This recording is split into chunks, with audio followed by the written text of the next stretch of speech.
cho tuần rồi thế này nhìn lý mà thế nhiều xin đầu tiền đó nhìn lý à nhìn lý mà nhiều xin đầu tiền đó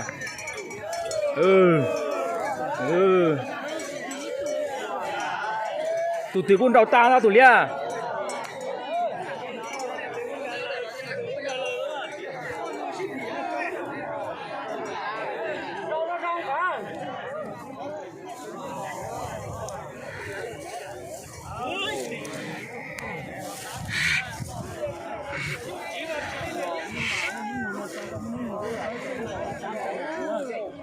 tụi lia tí đợi ít rõ nè chỉ cho mà chỉ chuồn đau vậy tụi lia nè chỉ trả một tròn đồ đồ nè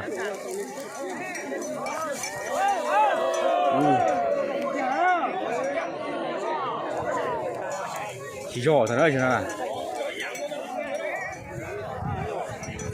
chỉ luôn rõ thật nó tụi như này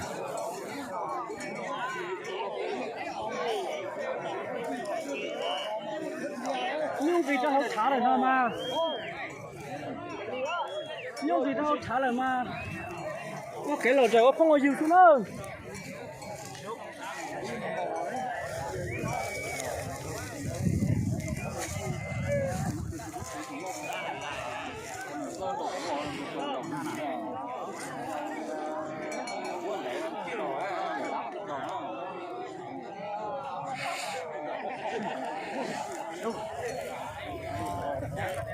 Ôi sao con này bị đồ này, con này cũng gạt lời hết rồi.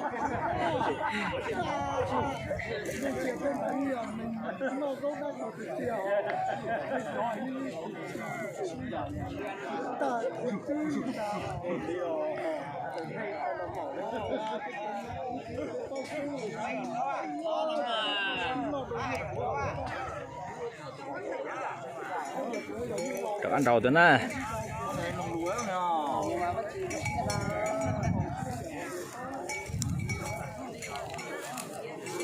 Con này đóng một kệ lại con này là đóng một triệu đâu đó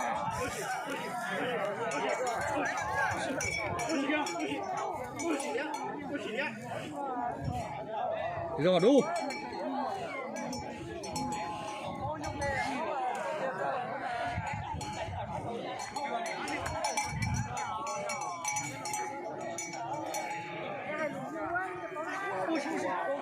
Đúng.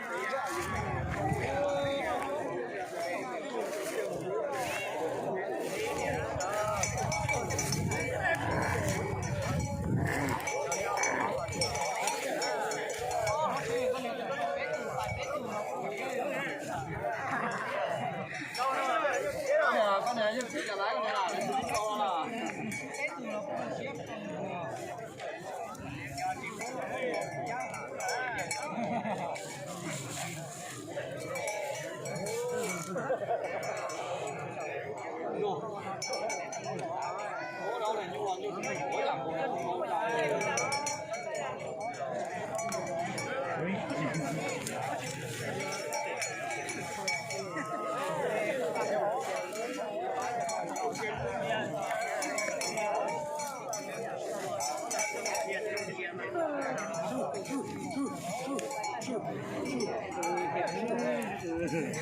mình chỉ oxy đấy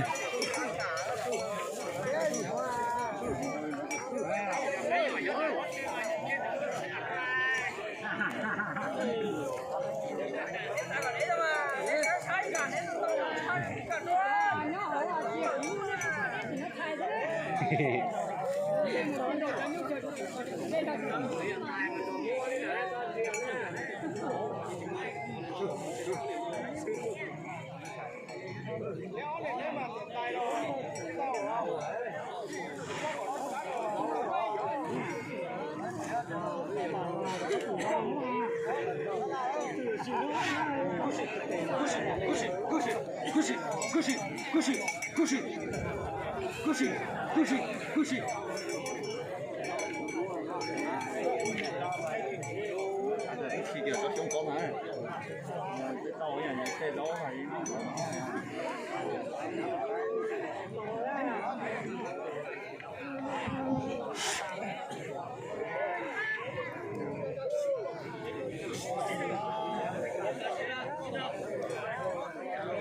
然后那个街叫少不老，这个一看到要好多。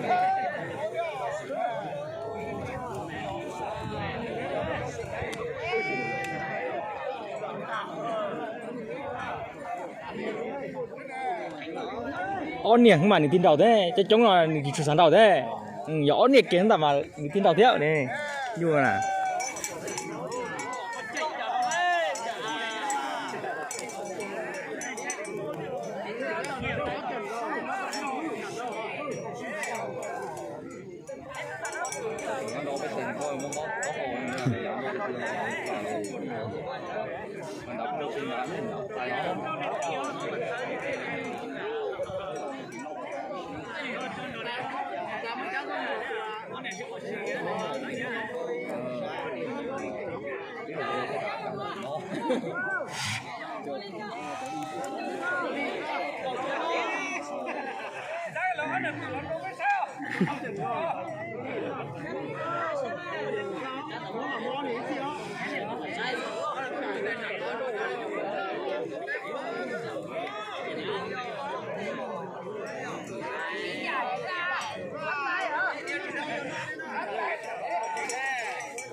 Sư.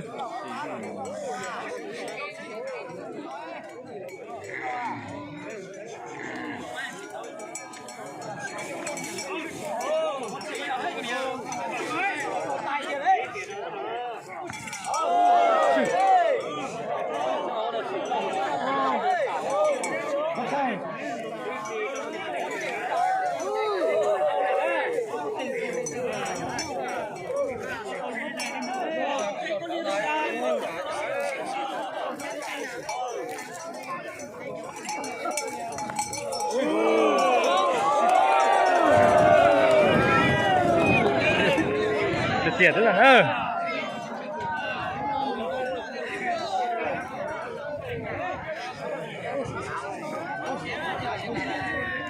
tôi được tiền đấy chứ à chịu xì hả